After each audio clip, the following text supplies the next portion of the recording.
Alright, so in this video we're going to start talking about more about ideal op amps so that we can actually do some circuit design. The last video we talked about an op amp here, and this is kind of the general way of an op amp, and we even looked at a little bit of data sheets. And I just want to emphasize here that if we look at this output voltage, the output voltage is equal to A times VD. And if we think about this, that means the output voltage is equal to A times whatever's on the positive terminal minus whatever's on the negative terminal as far as a voltage goes. So this is often referred to as what's called a difference amplifier as far as the A times VD. This portion of the circuit is what's called a difference amplifier. Now, as it sits right now, this kind of configuration has some issues with it, and we already talked about some of the things that we can use as ideal, like this resistance, and we saw on the data sheets that this resistor right here, I'll even circle it in red here, that this resistor right here was actually pretty big. It was like in the mega ohm range, and actually on some op amps it can be in the giga ohm range. And so, we were saying, well, hey, we have some ideal assumptions that we can make to make analysis a little bit easier. But let's just even show some of the issues with just the current kind of configuration we have here. Let's first off remember that op amps are always powered, and so let's assume that we are powering it with 12 volts and negative 12 volts. And I'm choosing 12 and negative 12. That's a common power that you can that you have access to in a lot of circuits. I mean, if you think just even about a computer power supply, they've got a plus and minus 12 volt rail on them. So that's a pretty common voltages to be having on there. But now if we want to think about just some typical values here, it is reasonable to have A be 100,000. And I believe we even saw that it was 200,000 typically for like a 741 op amp. So it's reasonable to have A be 100,000. Then if we just say, well, what is the largest VD can be? Well, if we just think about here the output, well, first off, we should note here we can't get more than plus or minus 12 volts on the output.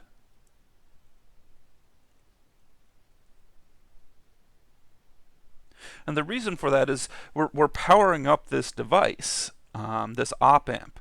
It's like when you you can kind of think of it as powering up an audio amplifier in some sense. I mean, some op amps are specifically designed to amplify audio, but you can't get more than what you're giving into the system there.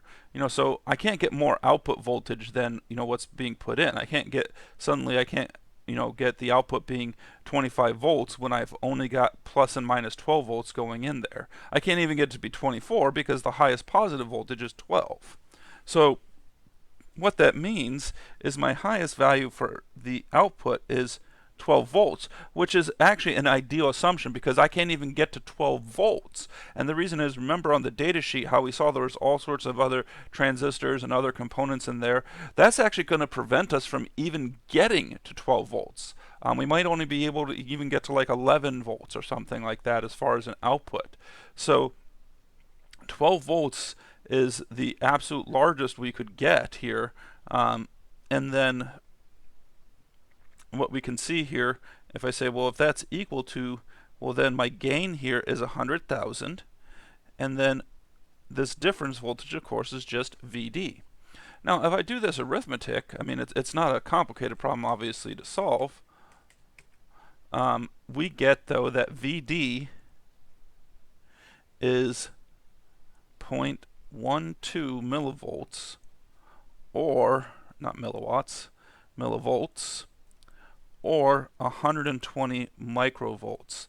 So that's the absolute largest that we can have sitting on the as far as VD. So in other words, what we're saying here is that VD, the largest it could be, really is plus or minus 120 microvolts, because it would be the same for if I was driving negative. You know, if I was saying, well, negative 12 is equal to 100,000 times VD, of course I get negative 120 microvolts. So the largest I can have my input voltage is VD being is plus or minus 120 microvolts. So this honestly kind of shows the issue with the current configuration, but also shows one of the very important assumptions we're going to make here. So let's write down the ideal op-amp assumptions. And some of you might be wondering, well, if they're not ideal, why do we do this here? If no op-amp is ideal, why do we talk about ideal op-amps? And the reason we do is it lets us analyze circuits easily, and it's one of those what I'd call kind of back-of-the-envelope computations where it gets us in the ballpark. Maybe it's not 100% accurate, but it's close enough that we can maybe tweak from there, or that the design, it gets us something so that when we maybe are simulating something, we can say, okay, well, at least we have a starting place, as opposed to just randomly picking component values. All right, well, first off, ideal op-amp is that this input resistance that we had is equal to infinity, which also means that the input current for the positive terminal is 0 amps, and the input current for the negative terminal is also 0 amps. So there is no current flowing into the op-amp. That is our first assumption. But then, based off of this right here, the largest this difference is going to be, just looking at this, is 120 microvolts. So kind of based off of that assumption, we assume that the voltage on the positive terminal is equal to the voltage on the negative terminal. So whatever voltage we apply on the positive terminal is the same voltage that's on the negative terminal. And then we also assume op-amp can deliver as much current as needed.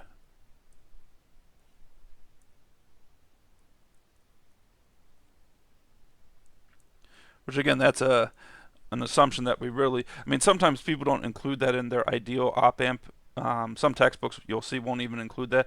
I like to include it is because the reality is op-amps are always limited as far as how much current they can deliver, which is important because if you're talking about being able to drive the next stage of a circuit, turn a motor, whatever it is, we have to be able to supply current to those things as well, not just voltage. We have to supply current because remember, power is our workhorse. All right. So with those assumptions here, what we're going to do is let's look at an example here, and then we're going to look at this first example, and then what we're going to do in the next videos is just show various configurations that we can put the op-amp in and get different kinds of circuits that can do different things for us. We're not going to do analysis like as far as come up with the formulas for each single one. We're going to draw the circuit, talk about why the formula comes there, and then just write down the formula. So, but this first one we will do the analysis on completely.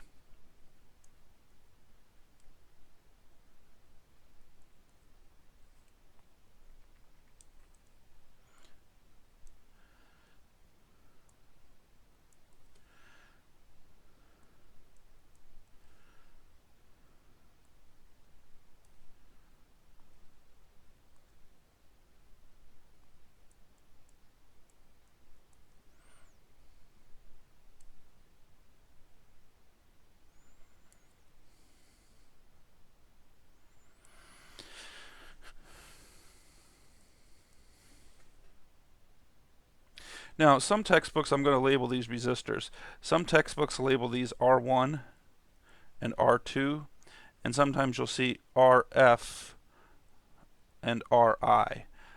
It does not matter the labeling. I'm going to do R1 and R2, but it really doesn't matter obviously what the labeling is here, but I'm going to do just R1 and R2. Now, we're going to do an analysis here because what our goal is, we want a formula. What is our goal here? Maybe we should write that down. Goal. Want a formula for V out in terms of V in.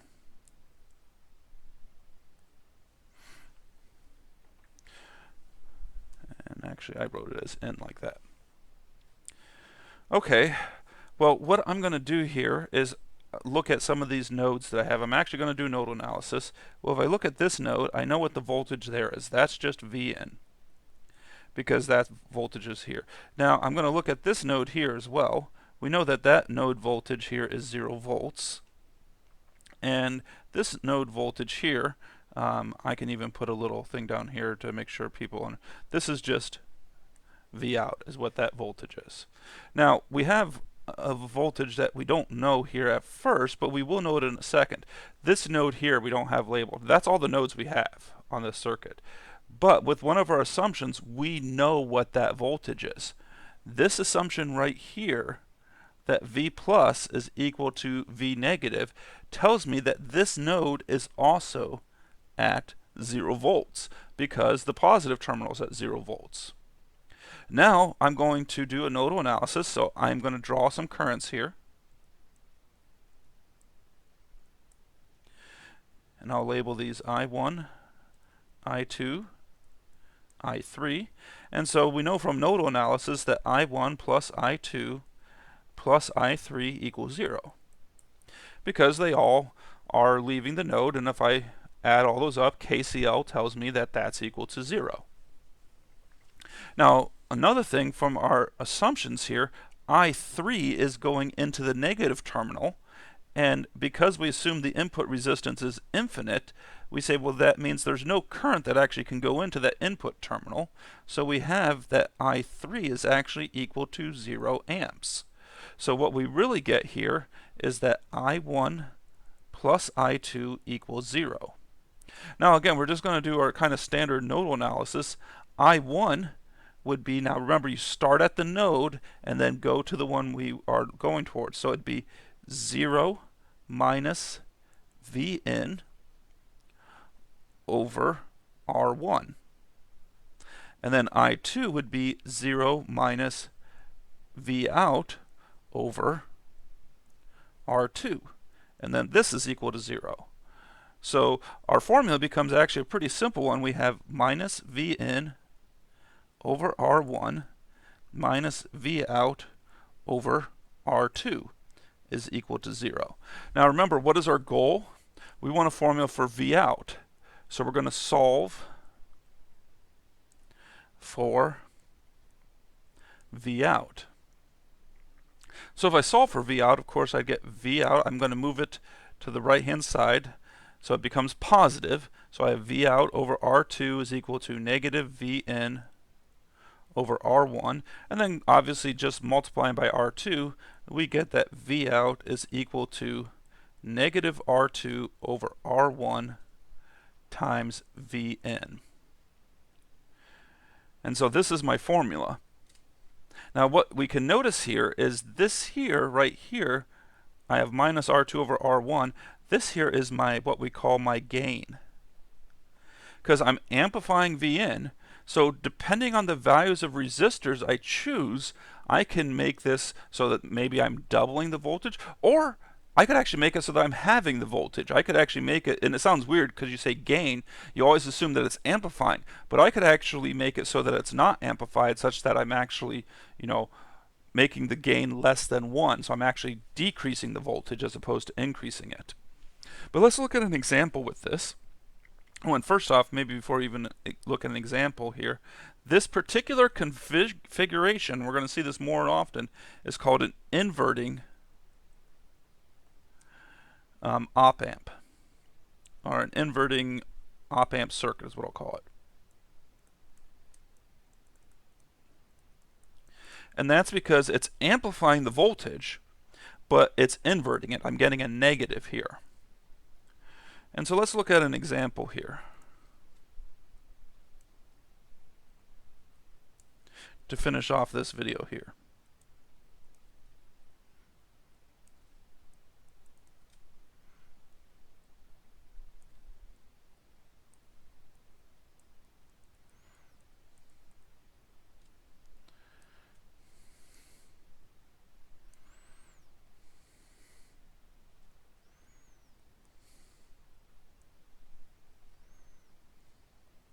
And what you might want to start doing is having a separate sheet of paper that you put all of these configurations, because we're going to have multiple configurations for these op amps, and you have to know and be able to discern what configuration you're in, because that determines what formula you're going to use, because we're going to have a different formula for each one of these op amp configurations. So we're going to go ahead and let this, we'll make these some simple numbers here. We'll do 1 kilo ohm, and we'll make this a 5 kilo ohm. And then the other thing I'm going to do here, which is important to have, this isn't always present.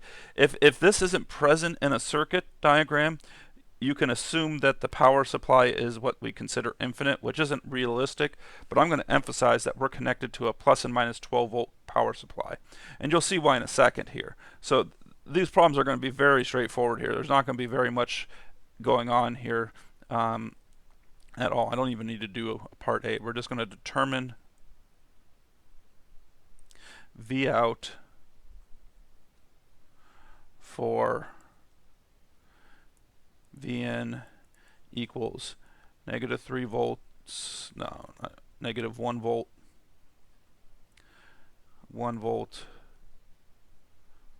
2 volts, and 3 volts. So we're just going to determine what V out is for those 4 different voltages. So there's really not much going on. We just need to remember what the formula is. My formula is that V out is equal to negative R2 over R1 times V in. And so V out is equal to negative 5 kilo ohms over 1 kilo ohm times V in. Well, that just gets me V out is negative 5 times V in. All right, well then really that's not too bad here. So let's just go ahead and start plugging some of these in here. So V out would be negative 5 times negative 1, which of course gets me a positive 5 volts. Okay, well then let's look at the next one here. I'm going to switch colors in between each one. V out, well, the gain is still negative 5. My input voltage is now 1 volt, so the output voltage is negative 5 volts. And then you can see here V out, well, gain is still negative 5. Now I'm putting 2 volts in, which would get me negative 10 volts. Now I get the last one here. I didn't switch colors in between, which is fine, whatever.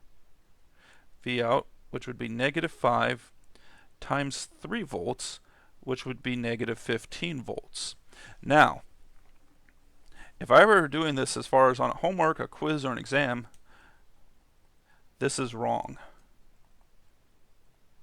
All my other answers are correct, but this one of negative 15 volts is wrong. I'm going to scroll back up to the problem and see if you can figure out, you might want to pause the video, but see if you can figure out why negative 15 is the wrong answer. Okay, so I gave you a little bit of time for the pause and everything. We're going to talk about why is it the wrong. Well, look at what my power supplies are. 12 volts, negative 12 volts.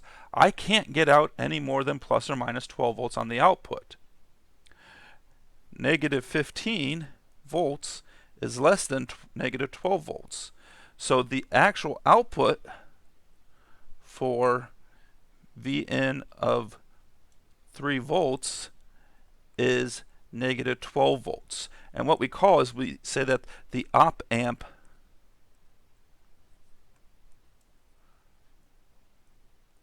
has saturated, meaning saturated, or sometimes we use the word rail, that it's railed, which basically means that you've gotten it up to the power supply. If we were to draw a graph of the input voltage versus the output voltage, it would look something like this here. And now this is for this circuit. So remember, my gain here is negative 5. And so if we put in a negative voltage here, what are we going to get here? So this is actually, I have my graph drawn wrong. That's why I was confused here for a second. I need to put this here. And so this is my input voltage, and this is my output voltage. So at 0 volts input, of course, I'd get 0 volts output. Then at 1 volt, we'll just put 1 volt here, I get 5 volt output. And then 2 volts, I'm sorry, negative 5. 2 volts, I get negative 10. And then flip negative 1 gets me positive 5, and negative 2 gets me positive 10. But then I'm going to just draw here, whoops, looks like something's not right there. So the graph for the output voltage with respect to the input voltage is going to look something like this, but then what's going to do is we're going to get this flat portion here and this flat portion here, because this is at 12 volts because it's saturated, and this is at negative 12 volts because it's saturated. You could still be putting in larger voltages, but you're not going to get any larger than 12 or negative 12 out. Now, of course, if you change the power supply, you could get larger voltages out, but we specified that this one only had plus or minus 12. So that's what it is. Now, you could figure out what this voltage is precisely. You know, what is the voltage that's going to saturate us? So the input voltage to saturate slash rail, well, just say, okay, well, if I saturate to 12 volts, we know that the gain is negative 5 times the input voltage, and so you'd have Vn 12 divided by negative 5, which, just to make sure I'm not doing something silly, I'm going to run that on my calculator real quickly. Yeah, and we get that this would be then negative 2.4. And if you want to see what would it be at the other rail, well, it's going to be the same thing. And you would get, in this case though, positive 2.4. So really, with this configuration and the power supplies we've really run here, in order for the op amp to not saturate, I'll say just rail here,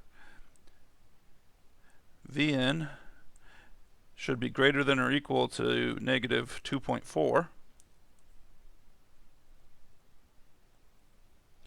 or just less than, Vn less than 2.4. I should have my input voltage between negative 2.4 and 2.4. And these kinds of computations are important when you're talking about design or debugging or anything, because sometimes I've seen this before in industry where, believe it or not, you know, it's like someone had an op amp set up with an amplifier and the circuit wasn't working because they were railing the amplifier. You know, that's why when you're looking at specs for design and things, you're often very detailed on what are the input voltages, what are your power supplies, all of these other things, because you need all that information to make sure you know whether your circuit's going to work properly or not.